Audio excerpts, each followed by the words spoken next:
Hi, this is Kevin Deal, and today we're going to break it down with the PrimaLuna Evolution 100 integrated amplifier. This is the latest rendition of the original Prologue 1. The Prologue 1 is one of the most cherished and loved amplifiers in the history of hi-fi. In fact, they are worth more now than they were when they were built back in 2003. And I've told you that for years, and you don't believe me, but I'm telling you it's true. I saw that amplifier started out at $1,095. And I was so surprised to see that one just sold that was used for $950 some time ago.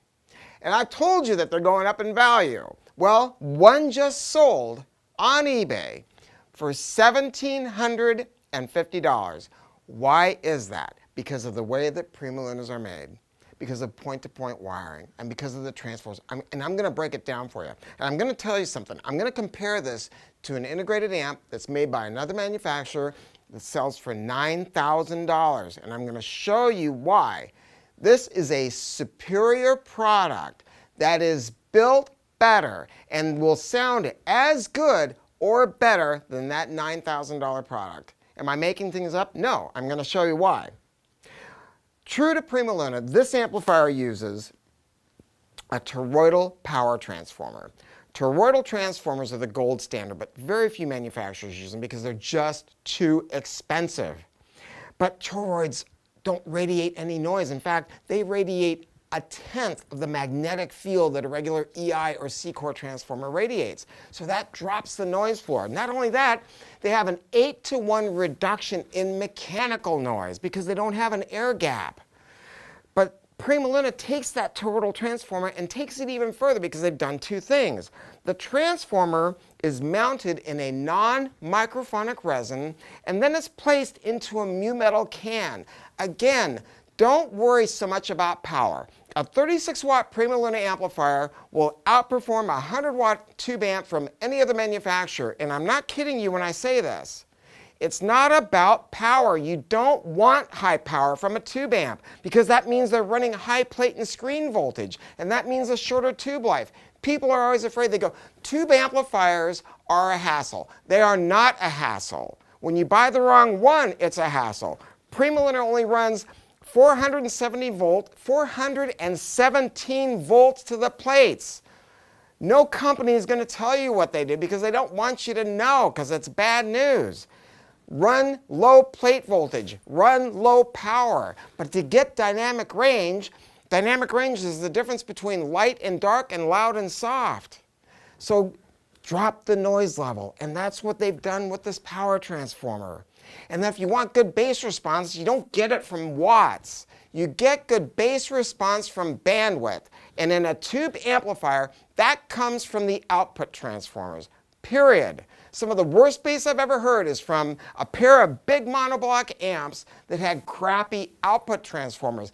But PrimaLuna is one of only a handful of manufacturers that designs and winds their own output transformers in-house. And if you read the reviews, read what John Atkinson says in Stereophile magazine when he talks about the perfect square waves, because we have very high quality output transformers, and that's super, super important.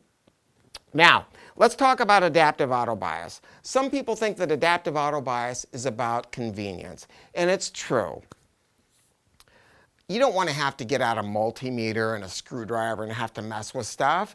But PrimaLuna invented adaptive auto bias to make the amplifier sound better. Bias is important. Bias is important. So what PrimaLuna did is they invented something that would look at each tube individually and constantly and keep the tube in its perfect linear position. The benefit of that is this: it cuts distortion by over 50%, but especially when you turn the music up. And it's especially effective when the tubes get old. These tubes don't age equally. In a couple of years, one of these is going to get droopy. And adaptive auto bias is going to do the very best it can to make sure that you never know that the tubes are degrading. Now, what about when a tube fails? On that $9,000 amplifier, I'm not kidding you when I say this. If you have a tube short, it will break the amp, period. It'll take out a cathode resistor, it'll take out a screen resistor. Not so on a PrimaLuna. Why? Because at the first sign of trouble, this relay right here on the adaptive auto bias board is going to cut off the B+. That means the amplifier goes into protection, a little LED light lights up in front of the bad tube. All you got to do is grab another tube. It doesn't even have to be the right tube because adaptive auto bias is so advanced, I could run 4 different tubes in here. I could run an EL34, KT88, KT90, and a KT120 in this amp, and you'd never know we were running the wrong tubes because it keeps them all in a linear position. Plug in another tube, turn the amp back on, and there you go. With other products, if one tube fails, you might be able to replace one tube if it has individual bias adjustments. You may have to replace 2 of them, or in some cases, you can't replace even 2 of them. You have to replace all 4 because it has one bias adjustment. What's fun about that? You buy this product so you can use it and have fun with it. Now, let's look at the wiring. It's all point-to-point wiring. There's no printed circuit boards in the signal path. The beauty of that is this. When you have a tube socket mounted to a PCB, there is a chance that over a period of time, tube sockets get very, very hot. Okay? And if you go to pull a tube out and you wiggle that PCB, it's going to crack.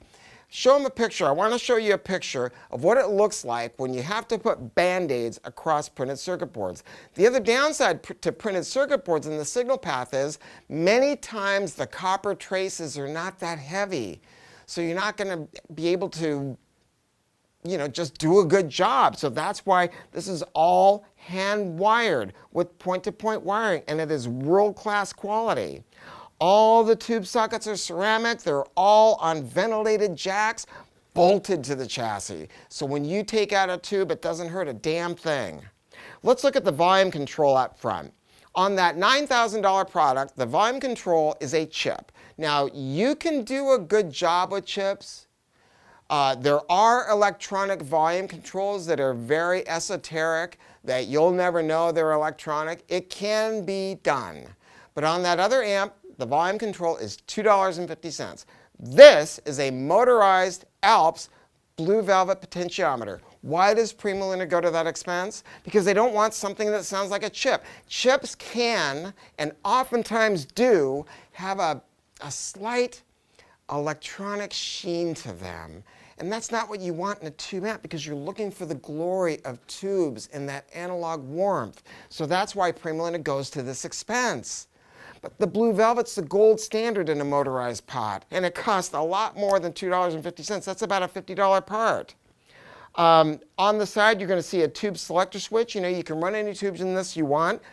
Any tube, all the way up to the KT120. Now, officially, you're not even supposed to run KT150s, but frankly, if you want to, you can. You're just not going to be able to fit it underneath the cage.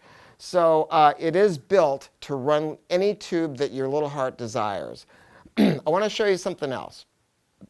Some manufacturers use a selector switch. Now, for those of us old enough to remember TV sets, when you have a knob that goes like this, you have to get tuner cleaner and spray it into the contacts because contacts degrade over time. That's not the way you want to do it. The problem with the selector switch is this. They don't turn off the other inputs completely, and I know you've heard this before. You select CD, you turn the volume up, and then you can hear the tuner operating in the background. You can never eliminate that completely. That is the truth, because you know what?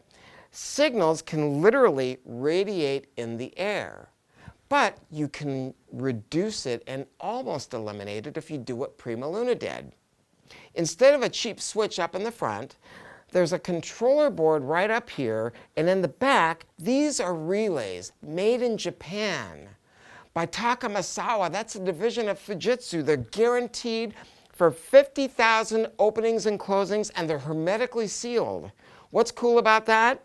You select CD, boom, that relay closes. It gives you the best contact possible and the shortest signal path.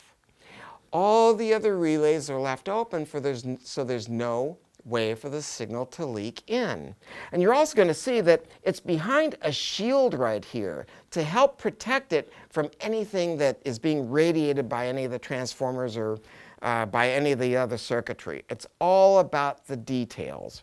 Now, I want to talk to you about the headphone amp portion of this, because there are people that buy this amp and never even hook speakers up to it because it is that good. Headphones are speakers. They are just little speakers. So many products that have a headphone jack use the $5 solution. The $5 solution is just an op amp. And for most people, they'll never even know it's happening unless you take the product apart. PrimaLuna did it different. There's a controller board up here, and it opens and closes a set of relays back here. Listen, if you've got the best tube amp, and if you've got the best output transformers, take advantage of it. So when you switch to headphones, the relays close. Boom. It takes the signal right off the output transformers. It runs them to a voltage divider network. And now you have an all-tube headphone amp. And it's not just any, I'm telling you, it is one of the best headphone amps that you can buy, period. And it'll run just about anything. Now, some of the super crazy planar magnetic headphones, maybe it's not going to be a good choice, but I'd have to say for about 90% of the headphones out there, it is absolute heaven. The remote control, now this is something I really love. Compared to the earlier models, they have a new beautiful cage. You've got 5 coats of hand rub finish. Look at the $9,000 product. It's got a flat silver. All these other manufacturers, they use either flat black or a flat silver. You know why? Because it hides machine marks, it hides imperfections. PrimaLuna has 5 coats of hand rub finish. All the new products have new metalwork with beautiful machined edges, and the remote control has been redesigned. It's a little bit sleeker. It's a beautiful machined remote. It's got neoprene rings around the edges to protect your furniture. I mean, how gorgeous is that? You know, that's the thing about PrimaLuna. Oh, they added one more thing. Now, I told you there's a relay on the adaptive auto bias board. There's also a doomsday fuse in case something really goofy happens. And I literally have had people, I had a guy who had too many drinks and he tripped over the tubes in his amp. There's an additional protection fuse right here on the side. You've got a 4 ohm tap and an 8 ohm tap for your loudspeakers, so it doesn't just have one set of speaker taps. You want to get the best marriage between the amplifier and your speakers. Look, this thing weighs over 39 pounds. The $9,000 product is 36.5 pounds. It doesn't have near the parts quality. You know, so it sounds crazy to say it's a better product, but use your noggin. Don't buy the stories that these manufacturers give you. Use common sense. Look at photographs inside. Go to the web, go to Google, type in the competitive product, and so go to Google Images and look to see what's inside the box. Make sure that you get something for your money. The EVO 100 integrated amplifier is going to be another collectible, just like that Prologue one. At some point, I would hope that this will be worth more than it was on the day that you bought it. And it is truly, truly built to last a lifetime. Thanks for listening.